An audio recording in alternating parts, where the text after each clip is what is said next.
If you are a 1, you cannot expect to lead 2s, 3s, 4, 5s.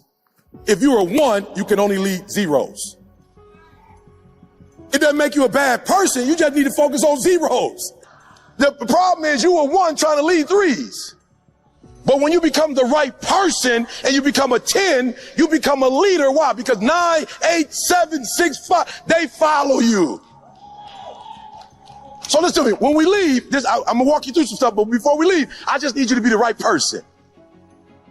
So I was listening to a young lady, on Instagram with my wife, and she was like, well, why do men do this, do this? My wife was like, I don't know why my wife was talking to Instagram. I was like, sweetheart, she can't hear you. But my wife was like, young lady, you're not dealing with men, you're dealing with boys. So you're having problems. And I said to my wife, I was like, wow, we've been married 31 years. And as I became a man, my wife started doing things that she wouldn't do when I was a boy. And my professors started doing things they wouldn't do when I was a boy. And businesses started doing things for me that they wouldn't do when I was a boy. But when I became a man. And so for those of you who, I don't want you to think leadership is you're over somebody. I don't want you to think leadership is a title, because it's not. Leadership is you become. So I want to say it one more time. We're going to get started. Kia said to me the other day, I was speaking somewhere, and he was like, a marriage thing. And he was like, man, I can't wait to get married. I was like, whoa, relax. He's like, I'm trying to find love. I was like, you can't find love. Like, it's nowhere. Like, if you could find it, I would tell you where it is. But you can't find it. I said, here's what I want you to do. I want you to spend time becoming a man. And somewhere in this world, she's becoming a woman. I don't know when it's going to happen, but somewhere you're going to be somewhere doing man stuff. And she's going to be in the same room doing woman stuff. And y'all go, as a matter of fact, here's what blew my mind, right? I just figured this out about 3 or 4 years ago. I've been with Dee Dee since 90, we got married. 87, we started dating. Some kind of way my wife and I were talking about 3 years ago. And I come to find out that my wife's mother was close to my family. I didn't know her. And my wife was at the same funeral with my 5-year-old cousin when he died. I was about 7 years old. She was 6. We were literally in the exact same location at 6 and 7 years old. We both were at the funeral, but we didn't get married or meet each other then because we were both kids. But when we both grew up and realized what we wanted to do in our lives, we collided at a church and we went to college together and got married after our freshman year. Today is about becoming. And once you become, you won't. So I'm not number one in the world. Listen to me. I see you. I'm not number one in the world, guys, because somebody told me to go on YouTube. Nobody told me to go on YouTube. There was a recession. Ford, GM, Chrysler went down, and I just thought, what up? I just started motivating people on Monday. It's your boy, E.T. Bump, thank God it's Friday. There is no thank God it's Friday without thank God it's Monday. You don't have no money on Friday if you ain't went to work on Monday. There's no partying if you broke. So let's not focus on Friday. Let's focus on Monday, because if we have an explosive Monday, we can have a phenomenal weekend. And the world started listening to my stuff. And then I went from doing it on Monday because the world was loving it. I'm walking through the airport. People like, what up? What? Do that thing you do. I'm like, what? The what up? I'm like, that's corny. Like, bro, I'm from the D, bro. I don't be just walking around doing that. I just do that. That's like asking JJ Dynamite every time he walking around. Like, bro, I don't do that, bro. That's corny. They was like, no, do it though. And I was like, all right, what up? I'm in the airport feeling crazy. What up? It's your boy, E.T. And the world started loving it. So guess what I do? I started doing it every day. And then I started doing it twice a day. Then I started doing 3 times a day. That's just what I'm saying. 120. Nobody told me to do that. I just started developing. How did you get so much content? I was just reading a whole bunch of books. What makes the great great? I was just reading books. So here's what I need you to do for me. I need to develop the whole you. Why? Because when you look at this building, right, this is crazy. On the left side, this is what the building looked like. on the left side.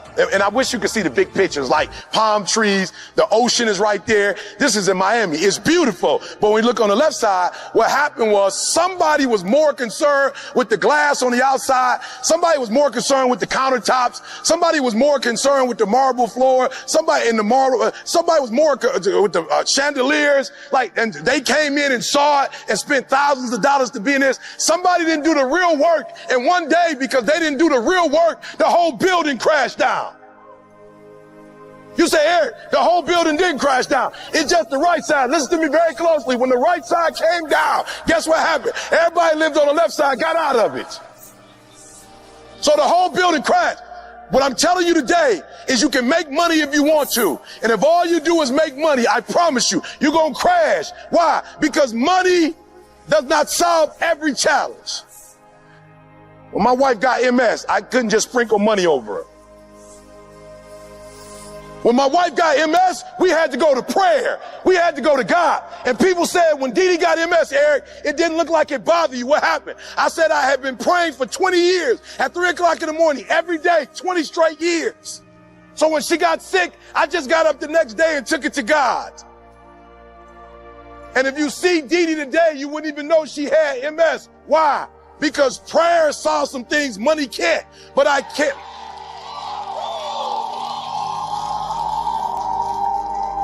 But listen to me very closely. I cannot go to the gas station and pray over my tank. Our Father which art in heaven, hallowed be some gas. So I'm not saying one is better than the other one.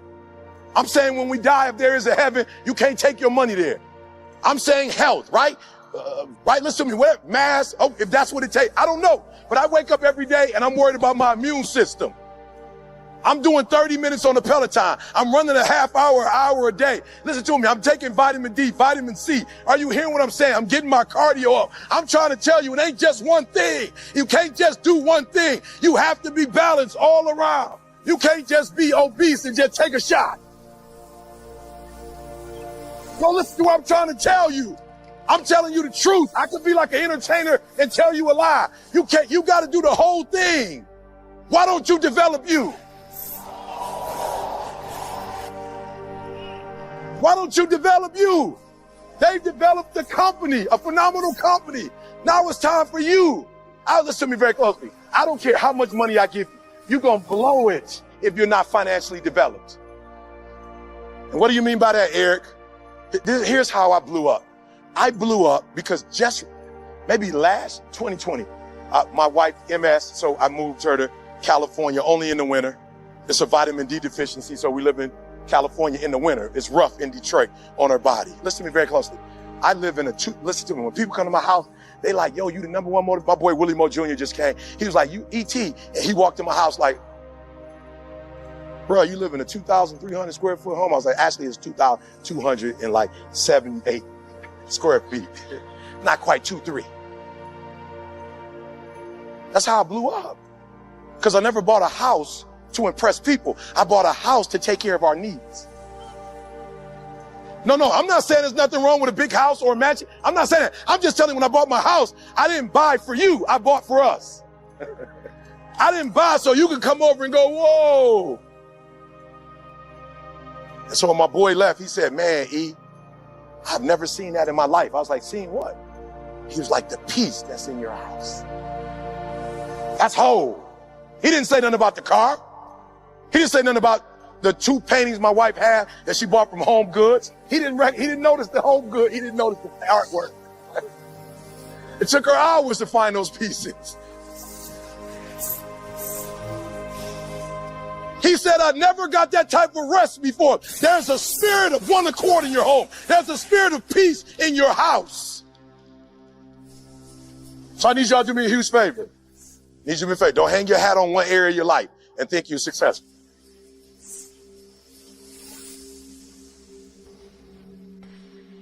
Listen to me very closely. My grandma taught me when I was young. My grandma had 14 kids who all had kids. You can eat as much food as you want at the house. But if I swear, if one of y'all little jokers take something out this house, you get in the business in front of your mama. Don't take no food out of my house. You can eat as much as you want when you here, but do not pack a plate. And most of y'all running with people who, when you fix food, they come to your house and take it to go plate. They don't bring nothing. They not trying to help you. All they in your life to do is take. And you wondering why your life messed up, because you with takers. You done made a whole spread, and they just coming in. They can't even say, they don't have the decency to say hi and thank you. God told me to tell you, your life gonna go to a whole nother level if you just get rid of folks who bring it in to go containers. Oh, hey, I wish they could catch me. I wish you could catch up to what I'm saying. You not honoring your craft. You're not honoring your beginnings. Everything I needed to learn to do what I'm doing right now, everything I needed to do to become the #1 motivational speaker in the world, I passed all those guys that don't look nothing like me. I passed those dudes, all of them who grew up in a two-parent background, all of them who had money. I passed all of them. Why? Because of what I learned in the GED program. See, mama can't. There's certain things when you're privileged that mama can buy you, but you can't buy grit, and you can't buy grind, and you can't buy resilience, and you can't buy heart, and you can't buy that dog. I got this dog for being homeless. I got this dog for being homeless. I got this dog from teaching kids who was in the hood how to understand math when they didn't. I taught them boys how to read, and I had to do it over and over and go home and do it over and over and over and over. And I did it for 3 or 4 years, and I didn't make no money. So when I'm getting paid now, I got that dog.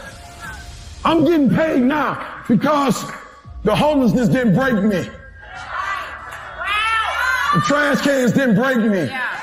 And the reason why people love me today is not because I'm a great speaker, but they all say how humble I am. I ain't humble. I was broken. I ain't humble. I got broke. You can't be arrogant when you know you used to go to church stinking because you was homeless and you weren't brushing your teeth. I got humble. I got humble when you eating out of trash can. I got humble. I'm trying to tell you, God gave you a gift. So what? You got to use it in church for right now. So what? You got to do it for free right now. It ain't always going to be free, Joseph.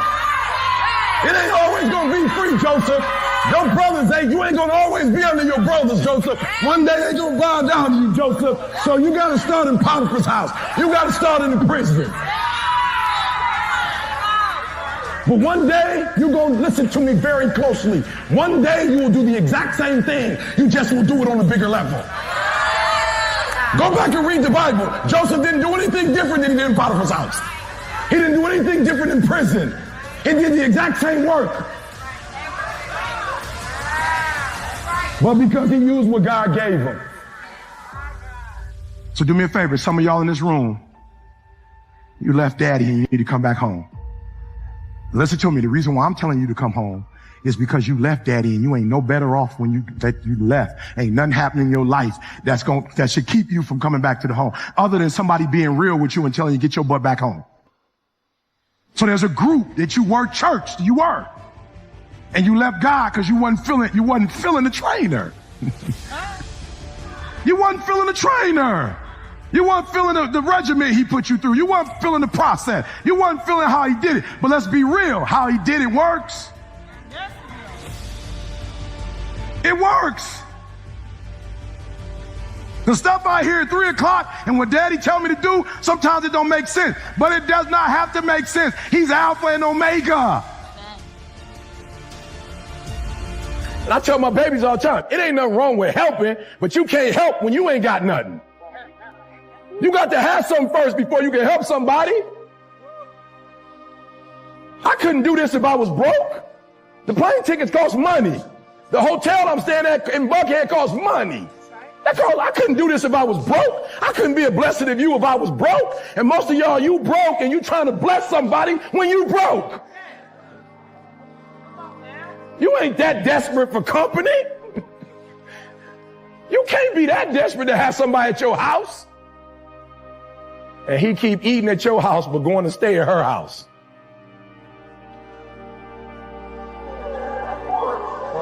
I'm just trying to help somebody. He coming to get a plate. He coming to get a plate from your house, but he's sleeping at her house. She coming to get a plate from your house, but she's sleeping at his house.